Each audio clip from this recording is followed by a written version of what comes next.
Hello, everyone. Welcome. Uh, you can hear me right now. I'd appreciate it. I don't know if you're watching via ScrewTube or if you're watching via X or Rumble, but I see some people are on YouTube because I see my brother Spirit who's in there who wrote free Diddy, free PP Diddy. That's what. Oh man, how we doing tonight? Hold up. I'm gonna make sure y'all see me. Give me a second. I just jumped right into it. I didn't play any music. Have anything today. Uh, let's go right about. Whoa, how we doing, family? Welcome. Yeah, I got no tie on. I am all blue. I am blue. I am blue. I had to take my tie off. Forgive me. I know I usually like to come out here loyally. I just like to. I'm doing it casual today. I think I've earned it from what I've had to do fighting prosecutors, dealing with crazy ass clients, and also some crazy ass family members. Y'all know what I mean. Y'all know how it is when you're a working man and you got to work at home too. Give me that thumbs up if you know what I'm talking about. We all singing the blues, but we here as a family. Welcome. We got 18, 19 people, it says on X. See, that's one thing I love about Elon Musk, I must say, is that shadow banning shit that was here previously when this was formerly Twitter has ended for the most part. I've gotten more of my subscribers. I've gotten more of my viewers, more people who watch me, listen to me, give their shout out and support on X. YouTube, not so much. Of course, you know what we're going through. And Rumble is a mixed bag. They are similar in a sense to X because it's now a conservative platform, which not necessarily is always a good thing, but they don't do the shadow banning and they're not as bad on restricting free speech. And so we got we got a couple of things we want to talk about. Now, I know that most of you all, I've been gone for a couple of weeks. I have not come on the channel or said anything, uh, in part because of I've been so extremely busy. I kid you not. And I needed a break. I needed a real long break from doing coming on YouTube, doing a live stream, coming on X. Uh, I was out of town actually for the last, well, not this past week, but the week before that, back the second week of May, because I went to Atlanta and I was invited to perform for the World Series of Comedy Festival. And I got some pictures I'm going to show you all. I ended up putting them online. I had a great time doing the show, uh, although I didn't win anything, and I'm going to talk about that in a minute. That whole thing, and I don't know who is on there, uh, who's on here, who may be a part of that. Uh, I don't really care. That whole thing I went through, that series, that was some. Let's just say the panel, the judges got it wrong, how it was set up. There were about 15 comedians on there, and I got the most laughs. And I'm not saying that to toot my own horn, but I had the consistent laughs that they look for. I've told y'all before, comedy clubs look for about 8 to 10 seconds of laughter each minute that you're on there. I was pretty consistent with it.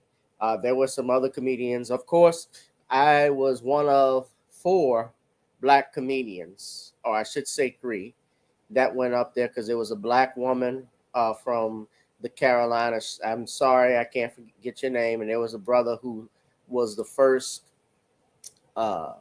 the first the first comedian that went up.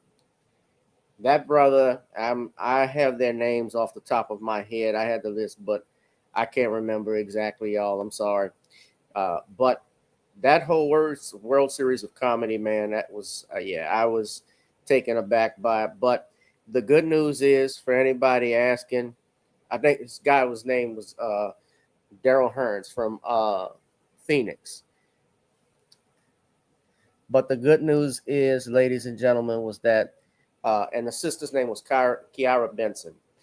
I'm gonna get to that in a minute, Spirit, but I gotta talk about this with the family. But the good news is, guys, I got to perform. I had family members up in Atlanta, Georgia, who hadn't seen me perform before, so I got a new support group. I got new followers, and I made new friends. That was a learning experience for me. It was a good experience in the sense that I got exposure. That taping that we did, it was put on StreamYard. It's supposed to be featured on Sirius XM. So I think that's going to be a great thing. So I'm going to be on Sirius XM, even though I lost. So I have at least, so somebody's listening. So I have that to hang my head up. I hold my head high, I should say, on that aspect. But yes, I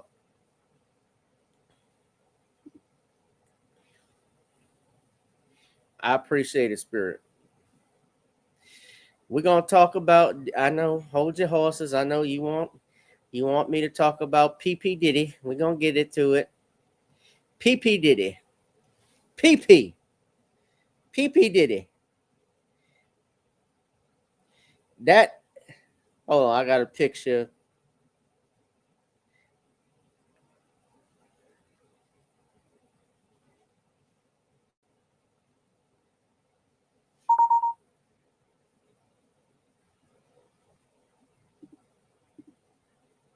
Let me show. Yeah, PP Diddy. Ain't this about a bitch? The hell is he doing?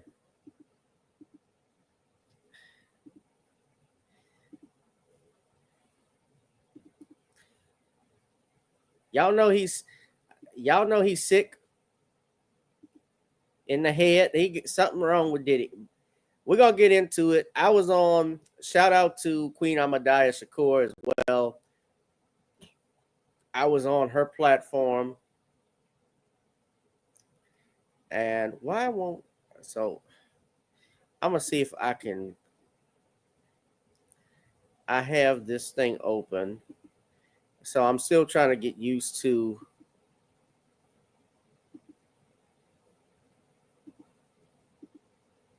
Hold on, y'all. I'm still trying to get used to these files that I have here. So, what StreamYard when you want to share the screen? Yeah, man, I already know about the inmates. I'm going to talk about that in a minute. They've already caught 5. Uh, there's an interesting story behind that.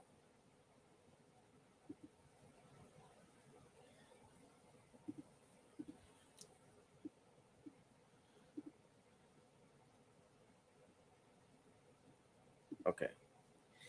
I'm just going to see if this works. So I uploaded this. So I'm trying to share the screen.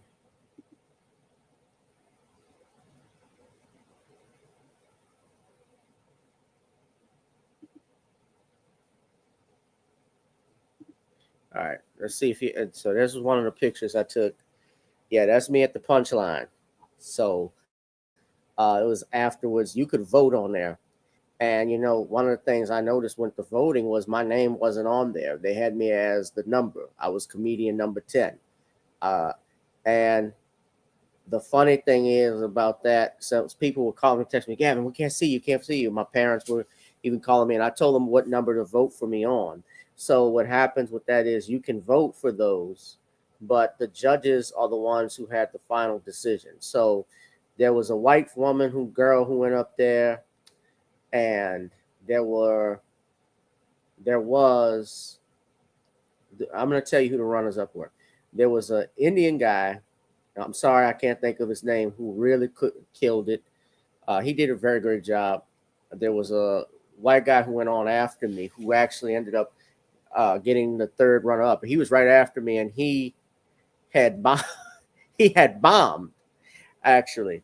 And the white girl placed, I think she placed second. So my cousin and her boyfriend, and a few others. They were even saying, "Man, you got robbed." It's like, yeah, they weren't fine. I don't know what they were looking at. I know what they were looking at. I can't say too much. I won't say too much about it, but and I don't know what their discretion was. That was there, but I had a good time. I wanted to go to the punchline and do that, and I can claim and have that I added that to my bucket list. That was something I did. So, but yeah, we're gonna talk about. But yeah, that's what I was trying to show you all that photo. It wasn't coming up, but let's talk about PP Diddy. So it's been 9 days that this trial has gone forward. They had Cassie testify, I believe, for about 3 or 4 straight days last week. Uh, they've had Diddy's former assistants. They had Dawn Richard testify, and she got obliterated on cross. She has a lawsuit against him. They had a guy named the Punisher, uh, this stripper who Diddy and Cassie were messing with. I all I can say is he's into Marvel characters. I guess he's really into the cosplay and stuff. Diddy sitting in there. Somebody explain to me, men, what is the joy of watching your girl get smashed by another dude? What is the joy of watching them turning your girlfriend into a porta potty? Or you as a woman, you as a woman allowing that? Because Cassie, they cross-examined her, and she gave her testimony and tried to say she was coerced into doing the freak offs and she was scared. But they had text messages showing she was willing to participate in this stuff. Even when she was seeing her current husband, she went back to Diddy. This came out at the trial. So what people have to realize when you're talking about, and I'm going to show some video from the trial, when you're talking about proving a charge, I've said this before when I was on Queen Ahmadiyya Shakur's show. When you're trying to prove charges, they are trying to prove that Diddy was a criminal, ran a criminal enterprise, essentially a RICO. That's what a RICO is, racketeering enforcement crime organization. That's what that stands for. Racketeer. I'm sorry, not enforcement. Yeah, that's what that stands for. That's what they are talking about. All right. Now I know. Yes, I know. RICO. Enforcement is an E, not an I. I know that, but that's what essentially RICO stands for. What the federal statute was, and it was designed to go after mafia bosses like it's Racketeer and Influence and Corrupt Organizations Act. I apologize. So I know it sounded great, but it wasn't. So Racketeering, Influenced, and or Corrupt Organizations Act. That's where that comes from. That they passed, I believe, in, let's say, in the 1970s. The Racketeering, Influenced, and Corrupt Organizations Act. And it was designed to go after organized crime a la the mafia. Today, apparently, it is being used to go after hip hop artists. Because R. Kelly got hit with this one. Young Thug got hit with this, although that wasn't a federal charge. That was under the that was in Atlanta, Georgia, with Fannie Willis, Fannie the Mammy, as I call her. So busy going after Trump, and she got busted messing with Nathan Wade and doing other stuff, having the longest trial in history.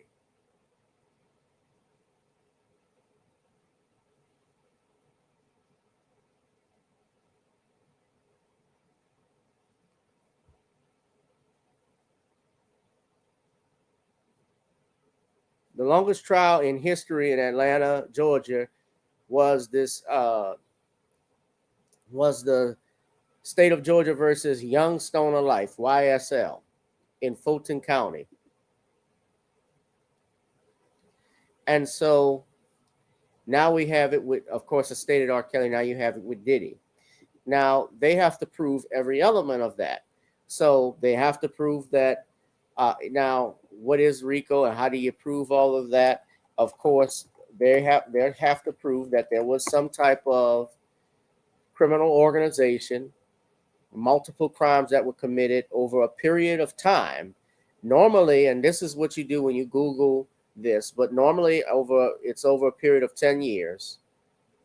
And there are certain crimes that happen under it, or offenses like bribery, extortion is one could be considered that. Of course, homicides or fraud, gambling, things of that nature. The reason why John Gotti got caught, and you have to remember why I don't compare Gotti with Diddy, why I've been on the defense with using this statute, because I think it is a reach. It's because I don't consider necessarily, I'm not saying Diddy is a good guy. I don't think he is, but the level of creating a criminal enterprise like John Gotti or Al Capone or the Gambino crime, well, really the Gambino crime family, I don't see it.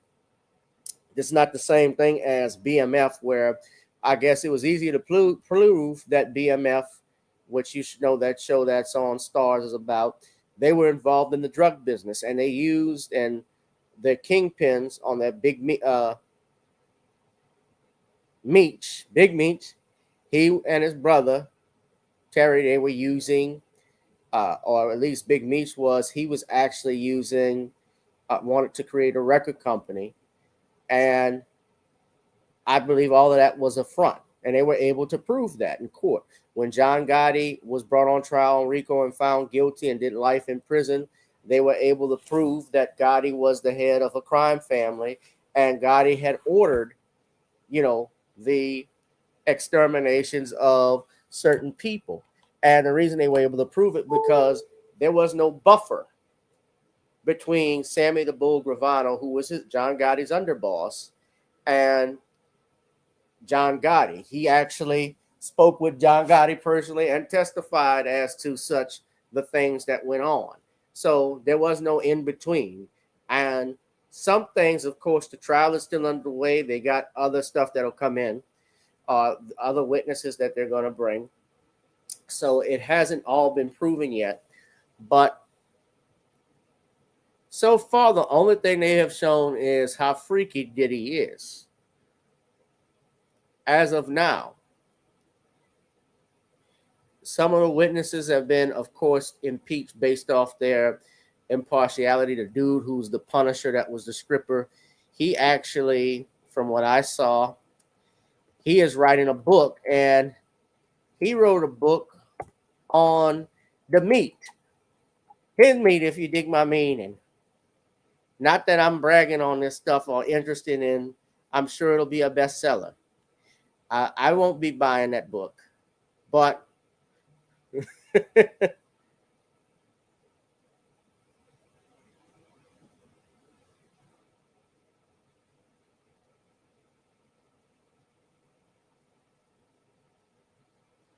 but yeah, they got that going on. He testified at the hearing, at the trial, I should say, and it's just unbelievable, the stuff that's come out. So you're talking about, and the trial is set to go on for about 6 to 8 weeks. Now, I want to give a shout out to this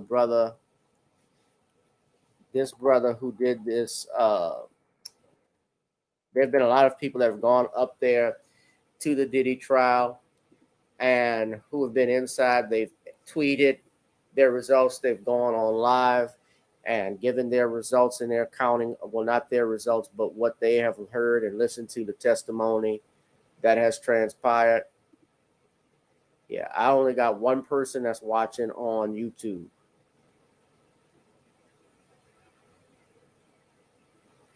That's a shame.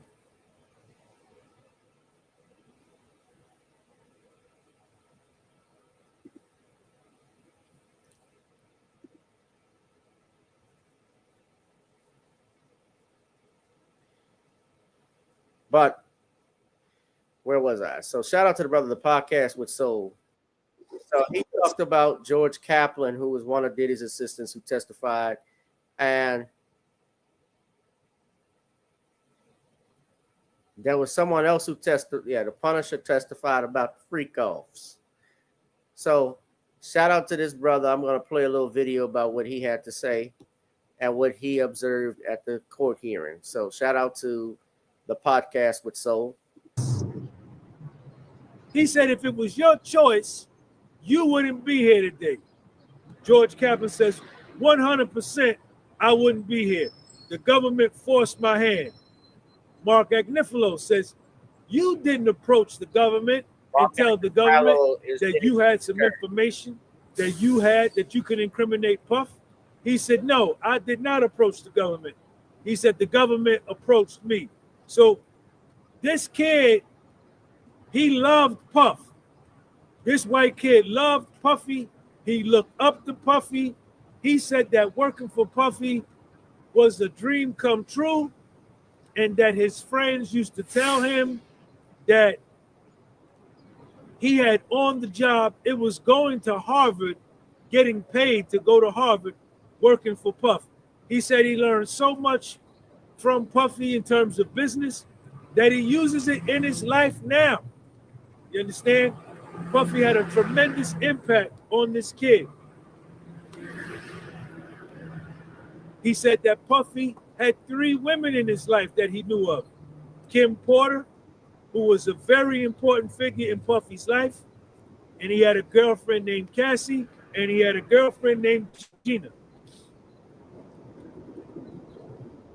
The government made him talk about an incident where they were all on the private jet, and when you walked into Puffy's private jet, you had 2 chairs here, and you had 2 chairs there.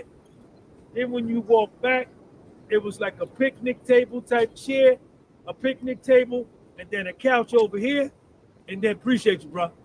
And then there was a partition, and Puffy had a bedroom in the back of his plane, and he heard Cassie and Puffy getting into an argument back in the back. He heard a glass break, you understand? And he looked back and could see through the partition, and he saw Puffy standing over Cassie, and Cassie's legs like up in the air, trying to keep Puffy away from her. Then he said nobody did nothing. Nobody on the plane. The security on the plane, he didn't do nothing. Other assistants, nobody did nothing. Puffy came out, sat down, and while Puffy was back there, they were arguing. Cassie yelled out, "Is anybody seeing this?" Another time he recalled they were at Puffy's house in LA. So, Puffy called him from the intercom. So far, what he's talking about, I'll just listen to. Let me stop and I'll intervene. They've talked about what has come out is the domestic stuff. Now, that is not necessarily when you're trying to prove a racketeering influence. A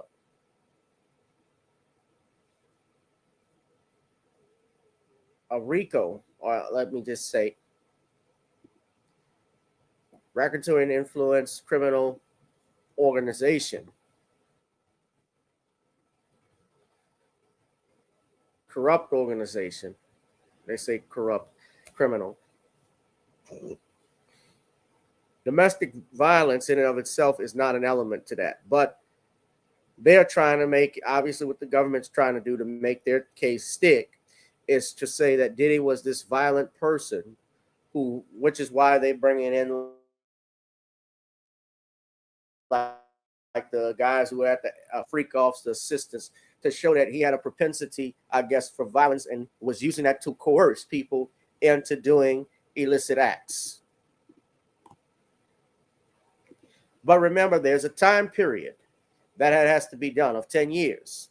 So that video that was released in 2016, that would happen in 2016, that we've all seen, and now it's 2025, is within, in and of itself, they want to use that to show that Cassie was trafficked or some sorts by Diddy, which I don't buy, because from all the evidence and information, like I stated earlier, There were times when she even admitted she wanted to go back with him, that she was in love with him. But they're going to probably argue, well, she had Stockholm syndrome and all of this stuff. But the things that we learned, especially at the trial that came out that was interesting with me, was that Cassie met Diddy when she was 22, not 19.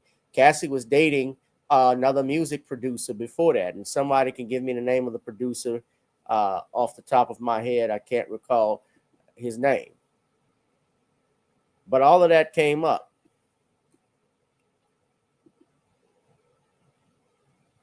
Now I'm gonna stop playing him and I'm gonna just go into the Kid Cudi thing, because Kid Cudi testified about, obviously the big thing everybody was trying to focus on is what happened with his vehicle, uh, his car being exploded, but also he's saying how Diddy broke into his house. So hold up a second. So this is according to Trial 9.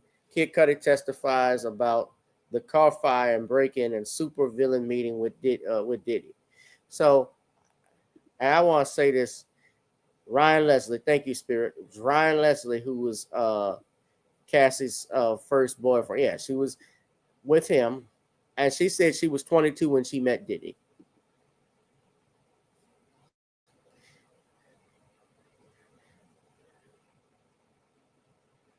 That's how they drew Kid Cudi. That's how Diddy looked.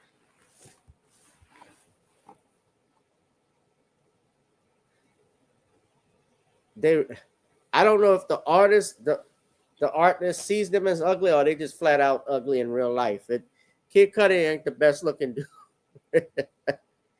Diddy looking like Bill Duke with hair. Y'all remember Bill Duke from Menace to Society? You know you did fucked up, right? You know you did.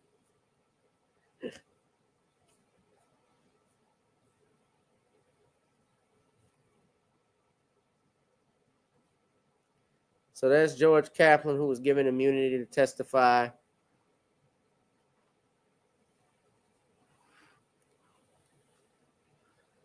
He testified that it was regular to see physical violence between Cassie and Diddy. He recalled an incident with whiskey glasses on the plane. He also saw Diddy hurling decorative apples at his girlfriends, at another of his girlfriends, Gina, handing in his notice in the following month.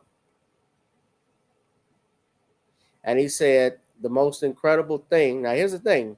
What's interesting, and this is what this relates to, despite what he witnessed, being an assistant to Sean Combs and seeing the violence, he said the most incredible thing that ever happened in his life was working with Sean Combs.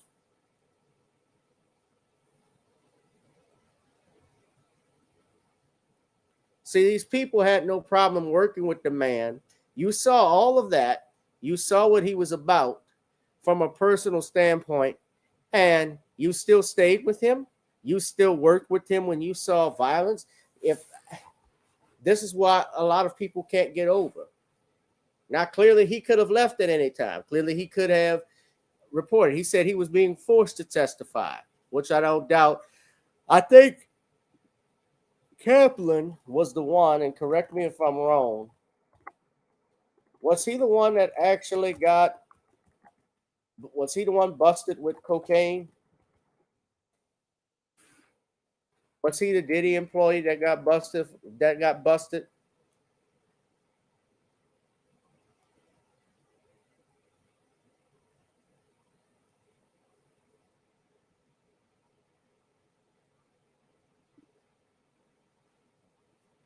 That was back in December.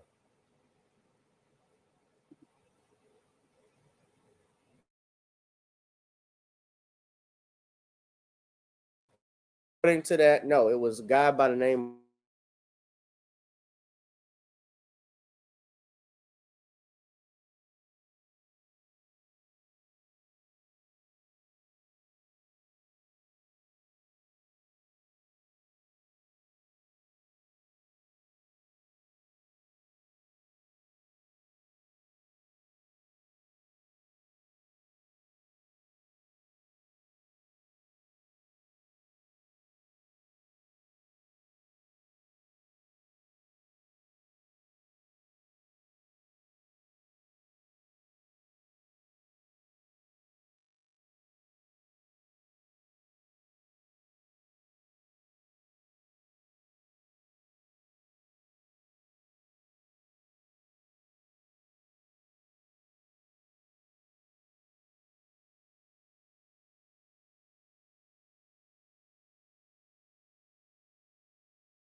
All right, I'm gonna remove this. All right, sorry about that. I crashed.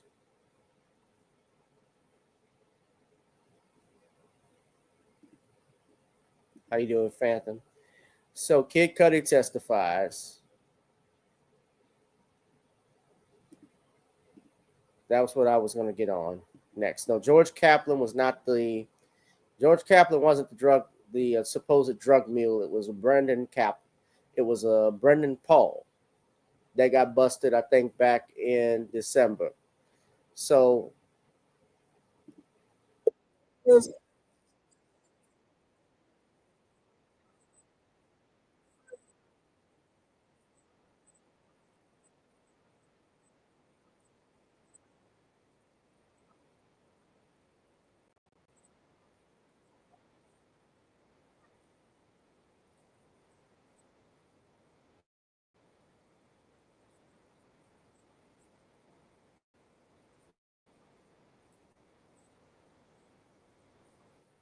so far, what I've seen, yeah, I think he's a scumbag. But I've seen domestic stuff. I'm just trying.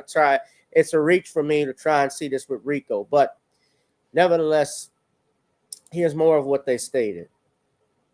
So Scott Mascudi, that's Kid Cudi, he testified and said he and Cassie dated briefly in 2011. He claimed that Diddy broke into his apartment and called him to tell him, "I'm here waiting for you." Cassie, I believe, had told him that Diddy was waiting and broke into his house. He says his dog had been shut in the bathroom, and later in a text, Diddy said, "You broke into my house." He texted Diddy saying, "You broke into my house, messing with my dog. I don't want to talk to you." Now, maybe he could have been scared. Maybe he wasn't. Uh, Kid Cudi, I don't even know what songs Kid Cudi has done. You can correct me if he had. I don't really care. Kid Cudi is the one that went on Saturday Night Live wearing that dress, and he said some stuff about Cosby. I've never listened to a song he's ever produced or anything like that, but I don't really care for him. But I'm just trying to figure out if that had happened. Did he ever tell anyone else? Did he make a police report or anything like that? So far from when you read the transcript, that was nothing about that sorts came out. He claimed that his Porsche was firebombed with a hole cut in it in the roof of the car and a Molotov cocktail. And it was dropped into the driver's seat, writing it off.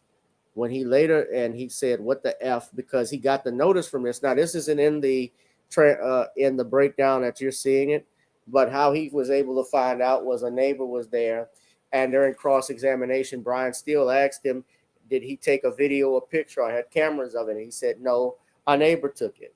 And during the cross-examination, Steele had stated, of course, it was objected to by opposing counsel for lack of foundation.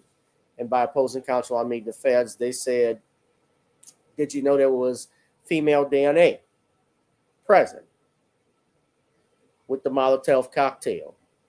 Which was interesting. Now, he didn't get into it or say who it was identified or what, but he testified about a meeting he had with Diddy subsequently, sometime afterwards, and saying he asked him about his burned car, to which Diddy said, "I don't know what you're talking about." And he said, "Diddy looked like a Marvel." He described him as a quote Marvel supervillain during one meeting he had about Cassie. Cudi said Diddy told him he had still been dating Cassie during their relationship, with Cudi telling him, "Cassie told me you were broke up, and I took her word for it." Cudi said he saw Diddy a few years later at Soho House with his daughter, and Diddy told him that he apologized for all of that bullshit. I just want to apologize for all of that bullshit. During his cross examination, the defense suggested Cassie had been living two different lives and that she played both Cudi and Combs. And Cudi said, quote, "Yes." Cudi said his relationship with Cassie ended because, quote, "the drama was too out of hand." Hmm.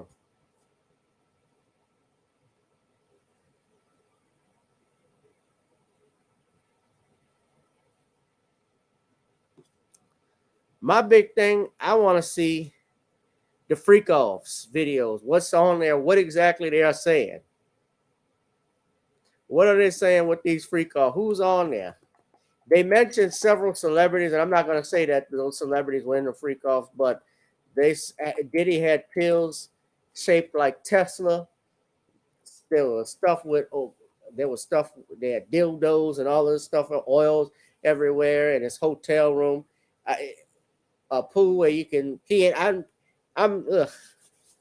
This just crap. Now, luckily for the jury, they don't have to talk about this into the weekend. The judge broke for the day, so they go back to court on Tuesday. Because as you know, Monday is the Memorial Day holiday.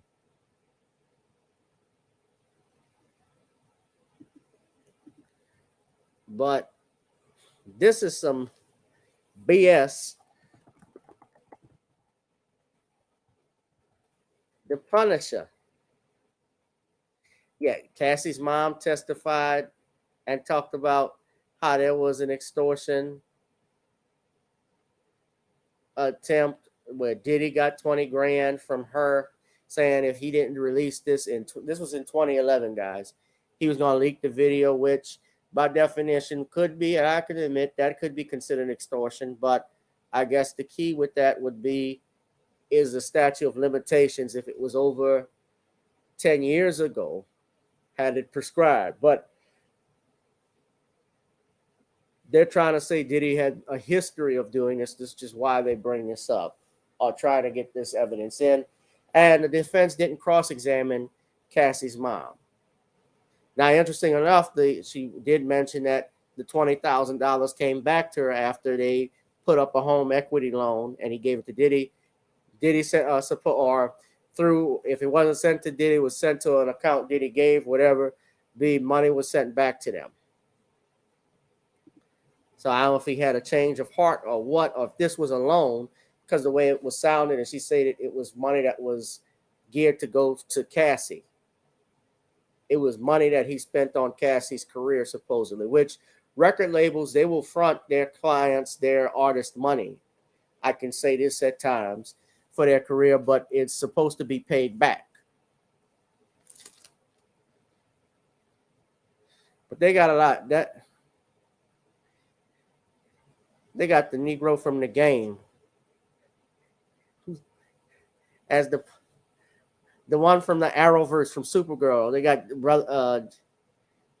black Jimmy Olsen up there testifying on freak offs. Man.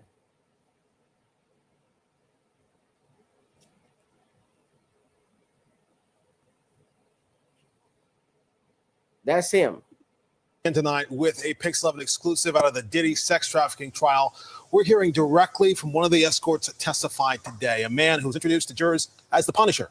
51-year-old told us that based on his experience, he didn't know what alleged crime he was testifying about. Sheree Hayes was a prosecution witness, though some believe he helped the defense. Our Anthony DiLorenzo joining us now. Anthony, you were inside the courtroom, and then right after you spoke to Mr. Hayes, who is relieved, he says, right, that all of this is over. He certainly is. He told me that he never looked at Diddy, even in the eye, but was not intimidated at all by his presence on the stand, saying he was there just to tell the truth. But as someone who makes his living as a male dancer, wants people to know that he would never do anything to hurt a woman.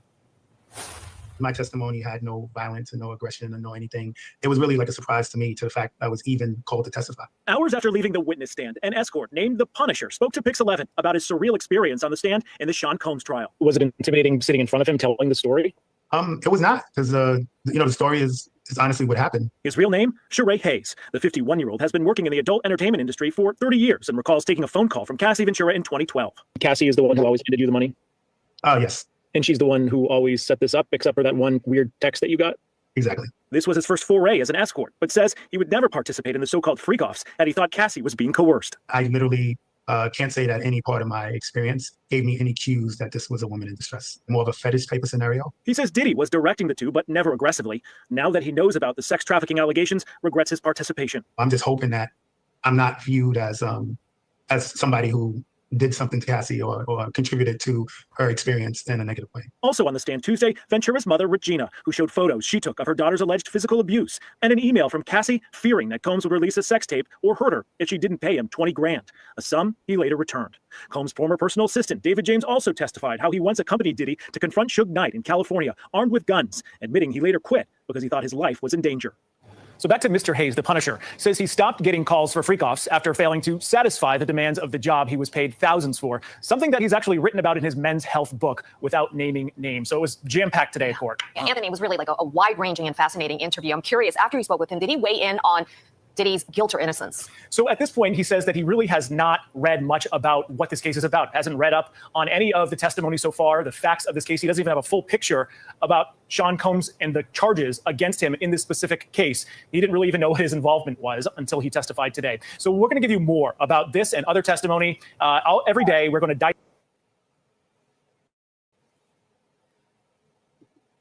He ain't going nowhere. He ain't going nowhere.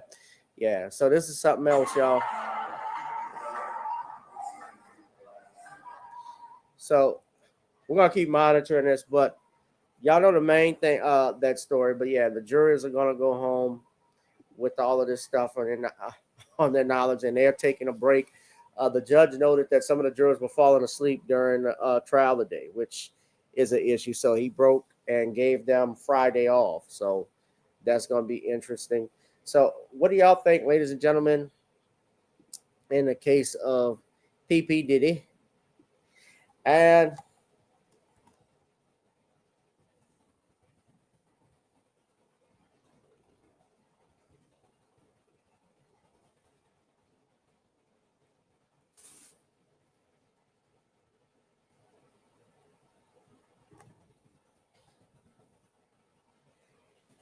so far, I want to switch gears. We're going to be talking about the prison escape that happened at OPP in New Orleans, in my hometown, unfortunately. There's been a manhunt. They've arrested 5 they've so far got 5 so far, one of whom was jailed on a second-degree murder charge. So we're going to go courtesy of Fox News. So these, and y'all saw the video. Y'all saw how they came out of the jail like they just got out of school for the last day. They were hop, wee, wee.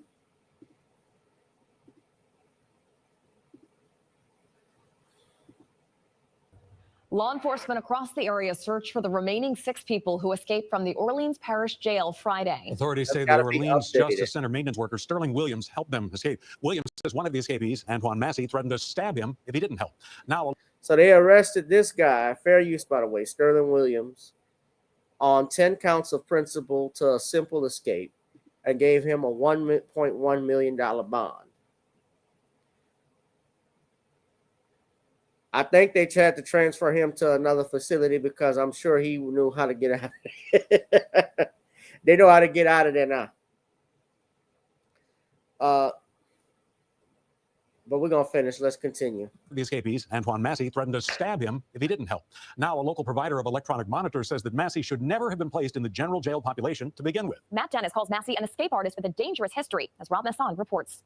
When it comes to the arrest of Orleans jail maintenance worker Sterling Williams, Matt Dennis says he wasn't surprised. And you're astonished that they keep this level of risk on the first floor of that jail. Dennis with ASAP Release Electronic Monitors is talking about escapee Antoine Massey, who was accused in court documents of threatening to stab Williams prior to the jailbreak if Williams didn't cut off water to the toilet that was yanked out to provide an escape route for 10 inmates. There isn't an ounce of this man's history that doesn't say escape. Dennis says Massey, who's wanted for rape and kidnapping in St. Tammany, as well as domestic abuse and theft in Orleans Parish, had prior escapes dating back to 2007 and was no longer a candidate for one of the hundreds of electronic monitors placed on Orleans defendants. He had no intention of wearing an ankle monitor. 2 hours.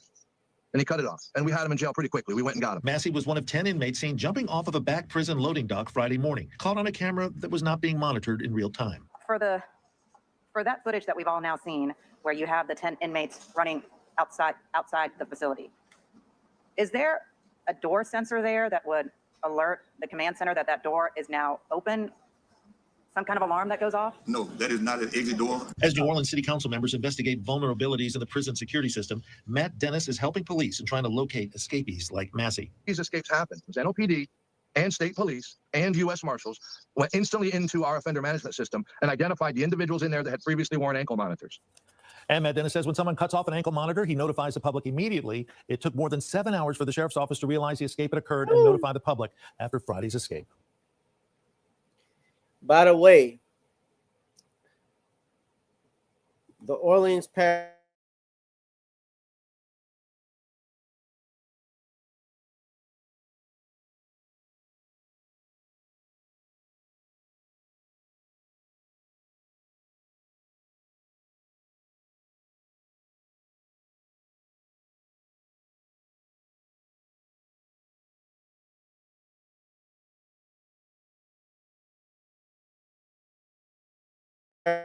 has suspended the sheriff's office. No one is taking responsibility. Everybody was blaming each other. This sheriff didn't want to admit to anything, Sheriff Susan Hudson, until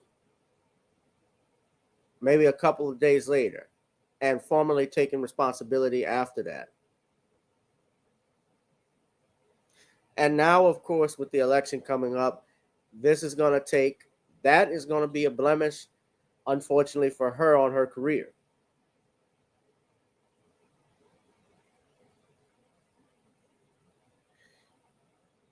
According to WLTV, the sheriff was ordered by Judge Lance Afric for an emergency meeting, along with Attorney General Liz Murrell and representatives from the State Department of Corrections and the city to appear. The judge called for an emergency meeting. Of course, she approved for city council. Now, you saw the one who was charged with helping them escape, so allegedly, Sterling Williams, but his attorney gave a statement to WWLTV.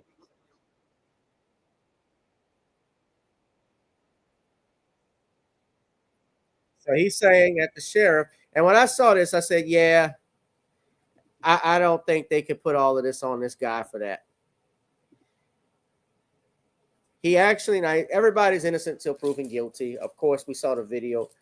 This man is Mr. Williams. Yes, he worked there, but he also claims he was under duress from doing so, which is a valid defense in Louisiana. If someone threatened to shank you,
oh no.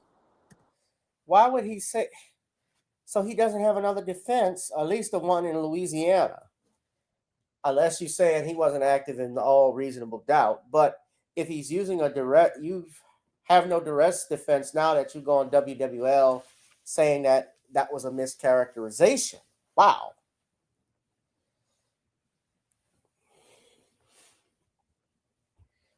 I would have never said that.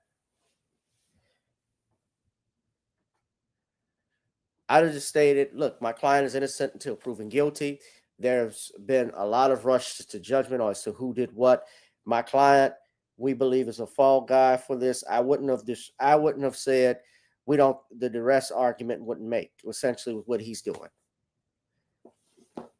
We don't have a duress argument here. That's what he's saying.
That's a good argument to say. He's saying he's a fall guy.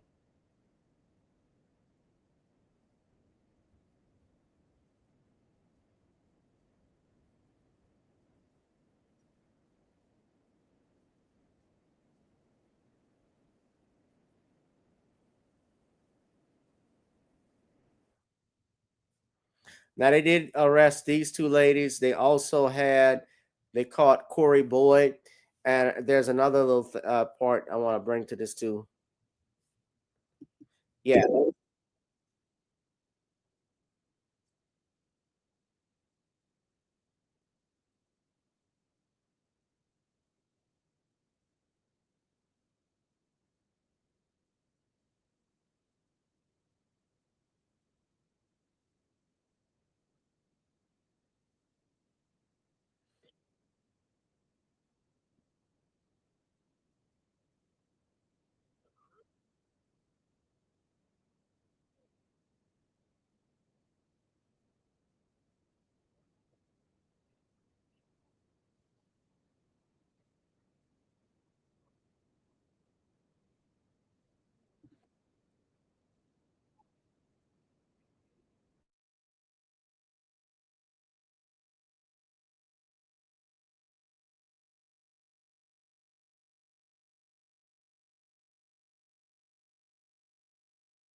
y'all said y'all couldn't hear the lawyer speak.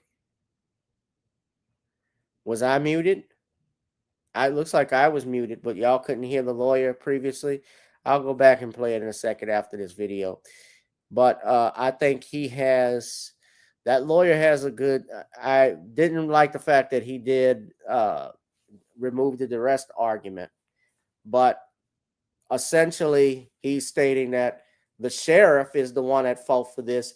He had no part in participating. So he's saying he played no principle. Principle, of course, would be in I don't say common law, but under the model penal code, I believe you call it accessories before the fact.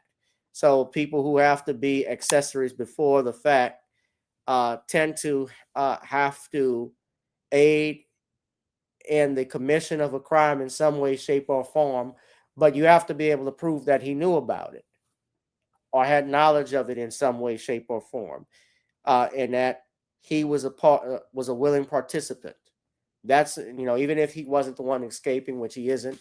That's what he's stating that the state can't prove, and he's trying to maintain his innocence, which I can understand. But we'll go ahead and finish the video.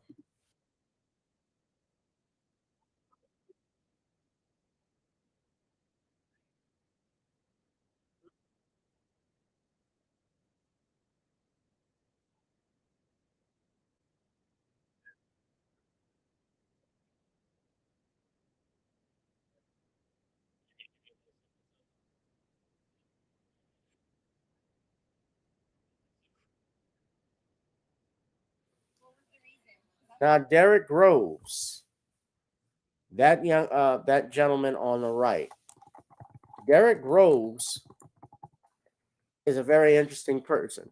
That name is familiar, that last name, because Derek Groves' family is the grandson of a woman that was executed by Lynn Davis. That's a infamous case in New Orleans. A very corrupt police officer who ordered his grandmother's murder. And Groves was waiting to receive a life sentence for 2 counts of second-degree murder and 2 separate counts of manslaughter. His grandmother was a victim on the orders of Lynn Davis. In the 90s, that was a very infamous case. I still remember it. Groves he wasn't born then. His grandmother was killed in the front of the family home on the 1300 block of Alebo Street, where she was shot by Paul Cool Hardy on the orders of corrupt New Orleans patrol officer Lynn Davis. Davis remains on death row while Hardy was serving a life sentence.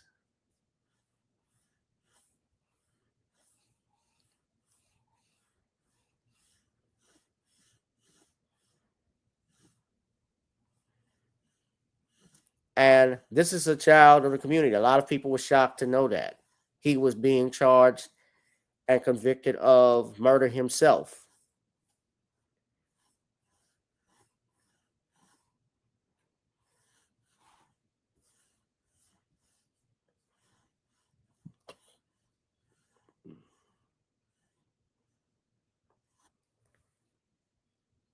Someone said, according to someone who had played a role in raising him, a woman by the name of Gail Slack, she's a neighborhood matriarch who helped raise Groves as a baby. She said she hopes they catch him, but they don't hurt him. That he, I believe his aunt even said he hope he turns himself in. She said, quote, "A small child hearing how his grandmother was killed by police. Yeah, it had a big factor in him. But he's still my Derek. He's still my baby. I raised him. A lot of people just see the bad side of him." That's Derek Groves to the right.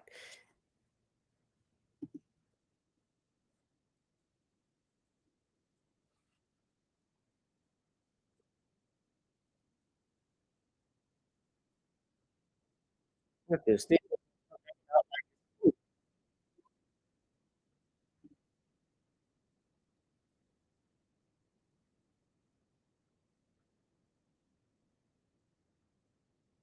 What campaign?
just so I could verify with a thumbs up.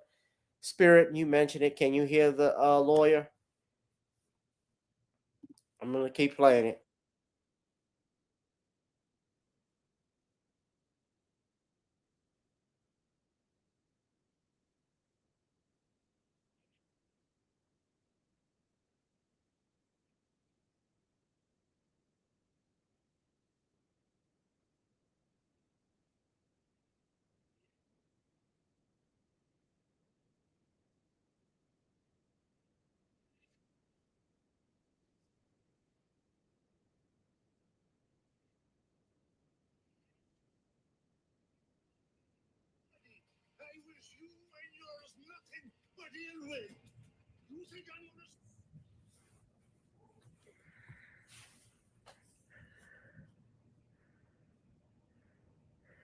So Jason Williams, who's the ADA, he actually, not the ADA, he's the district attorney of, and he criticized the sheriff for not having DNA.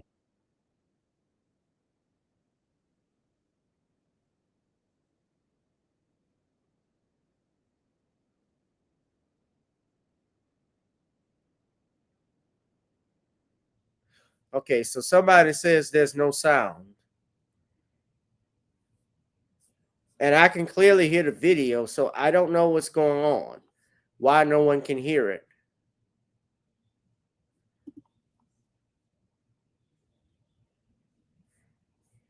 The audio on the sound is clearly there. Yeah. I don't know what's going on, guys. The audio, I can hear the, hold on. I can hear everything. I don't know what's going on. This is what I'm gonna do. Hold up. Let me refresh and see if that changes anything.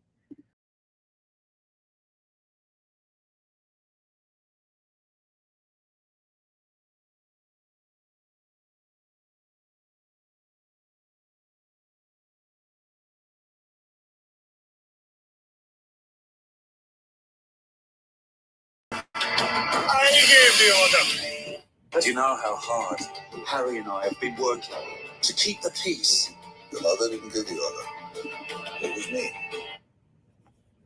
All of that area for everything that we would need in court to prove a case, fingerprints, DNA, and the like. And just to know, it's been almost a week, and this has not been done. Is that troubling to you? If you could talk a little bit about that. There's so much that's been troubling about what was requested and what notifications went out. Obviously the focus needs to be and is for everyone, including my office, getting these dangerous fugitives back in custody. The public has really stepped up and done its part in terms of Crime Stoppers tips. All the other agencies, nearly a dozen, are working in strategic order to go after them. But we have to make sure that we are focusing on this crime scene, the destruction of those bars, of that toilet, who could have assisted these individuals in getting out, whether they were in a uniform or not in a uniform. And obviously fingerprints, DNA, these pieces of evidence tell a story. And that's the type of evidence that a jury is going to be looking for when it's time to hold somebody accountable. And we need to make sure we're holding the right people accountable. There's been a lot of concern about delayed information for that notification. Does it concern you now that you mentioned Kirkpatrick hadn't received the full information on the crime scene? And what should that have looked like, that timeline? Look, time is of the essence in terms of catching escaped fugitives. If they escape at 12:30, immediately upon awareness of that, we need to make sure that the public is notified, the media is notified, because if that had happened, in all likelihood, all 10 of these individuals would be in custody by now. Time is also of the essence when trying to get good DNA samples or collect fingerprints to make sure those areas are not molested or destroyed in any way. And so I'm deeply concerned that there was not an immediate request by the sheriff to our local crime lab to get in there and examine, document, preserve, and collect all of the forensic evidence that was available there so that we could already have it tested.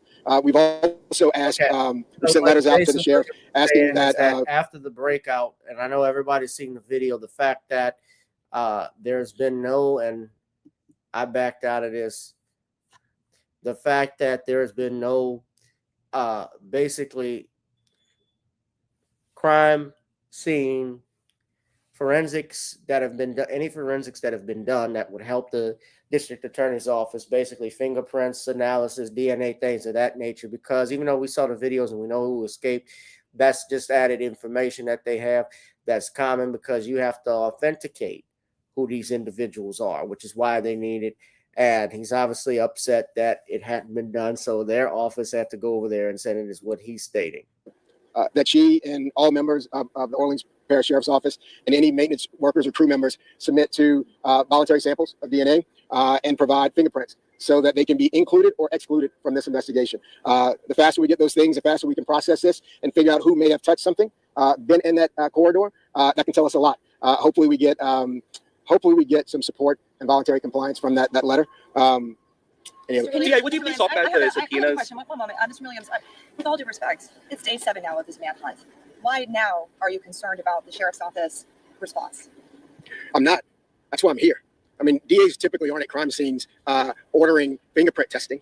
That's not normal. Normally, the law enforcement agency that's responsible would have gotten that done, would want that done. When I first determined that it had not been done, I got in touch with my partner, Ann Kirkpatrick, and she got a team over here. And not only did she send crime scene text, she sent the director of the crime lab to make sure it was done properly. Can you talk about the subpoenas issued to Sheriff Hudson and other staff members? That's also. Would you talk about the subpoena that was issued on Sheriff Susan Hudson as well as other OPSO staff members? Look, we're just doing our job. We're just collecting. That Mr. Williams is absolutely innocent, but he was used as a tool by these police, a fall guy by Sheriff Hudson. There's been accusations that he turned off the water, moved the toilet.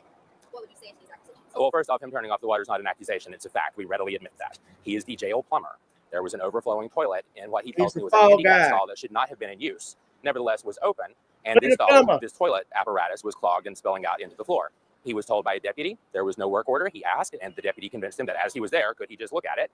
He assessed the situation, determined he would have to shut off the water to fix it, which he did in his role as jail plumber. What has your client said about the threats that he may or may not receive from? That is a complete mischaracterization by law enforcement. Mr. Williams had a passing exchange with one of the inmates wherein he was assessing the toilet, made the determination he needed to turn off the water. The inmate, as he was there, happened to say something about shanking him. He didn't take this as a threat. He wasn't acting out of fear. He was taking this as normal jailhouse banter. He reported it during his interview with law enforcement because it is a fact that happened. But certainly, as lawyers and journalists both know, not all facts lead somewhere. He stated it as a fact, which it was. The fact that law enforcement has now tried to jump on that and make that his reason for conspiring, I suppose, is nothing more than a fallacy. Where is your client being held and what comes next for him? Have you bonded out? His bond is over $1 million, and he's a jail plumber. He is not bonded out. As far as where he's being held, I would prefer to keep that a secret for his own safety. What did y'all think about the bond that was set? That I was not in court for that. I was appointed afterwards. I will say, based upon the charges, I understand this is a high-profile, nationally covered case. Nevertheless, when you look at what he's actually charged with versus the amounts, they are way out of bounds. That is completely ridiculous. This is a 33-year-old hometown man. The furthest he's gone away is college just a little up the road where he was a tuba player in the marching band. He has worked at this jail for 5 years. He has never been arrested before. And now suddenly he's being shipped off to a secret location, housed separately from other inmates. I'm a defense attorney. I can't do that. $1.1 million bond that there's simply no need in. You think there was someone else inside the jail that was helping these inmates? Do I think so? Yes. Do I have any proof of that? No. And did Sterling? Maybe no, because he was not part of any conspiracy. He was doing his job and was apparently used. And let me be clear, I don't think they used Sterling specifically. I think it was using the toilet specifically, and he had the misfortune of being the plumber on duty. What comes next now? I know y'all were in court yesterday, or your client was. What comes next now for your client? What should come next is my client going home, where innocent people belong. However, what we can expect is he will go through the screening process, just like any other case that comes to the DA's office. They have up to 60 days to accept or refuse charges. Presuming they choose to accept some charges against him, then we would be set for arraignment and allotted to a court. I think we're good. Yeah, I had to play that video for y'all. Yeah, this is some shit. This is a big mess. Yeah, and Susan Hudson, she suspended her campaign. Understandably so. I think she's likely. I don't think she has a campaign after this. This is going to be something that's going to be sadly an asterisk on her when mistakes like this. And this is obviously, and I'm not saying that she's guilty of any crime because I don't know the facts, but her office, because she's the parish sheriff, it happened under her watch. She tried to blame this on defective locks. It's clear they accessed this through the plumbing of the jail. She bears responsibility with this, and so does her staff. So I'm going to wrap this thing up, y'all. This wasn't going to be a long live stream. We'll talk about this a little bit more. Everyone that's out in New Orleans, please be safe out there. I'm trying to see why. So now my X viewers, when I just refreshed, my X viewers isn't up now. But I'm just gonna happen to go on X. Let me click on the StreamYard link for a second. I'm going to see how many viewers I have. 75. So I don't know why it's not coming on StreamYard for some reason. But anyway, guys, I hope you all be safe and be blessed. Thank you all for the love. If you're watching via Rumble, you're watching via ScrewTube or X, make sure you smash up the likes, ladies and gentlemen. Smash up the likes. Hit that notification bell. Please donate. If you could, if you love me for my time, pay for my time, you can actually drop something in the Cash App, PayPal, or Zelle.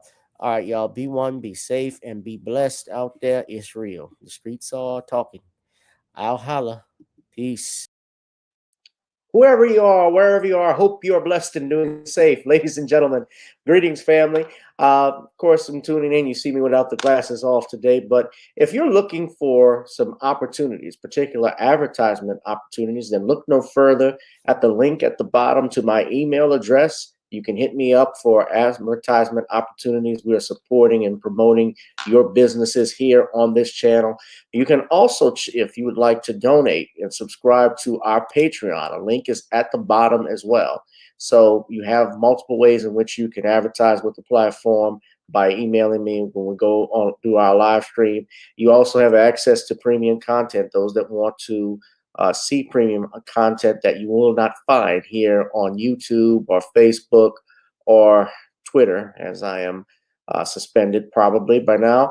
You guys can check out the Patreon at link at the bottom. But advertisement opportunities, definitely email me, gavin.grich1@gmail.com for rates. And for the Patreon, it is the same as the YouTube channel. It is channel gboot2786. All right, I'll holla. Peace.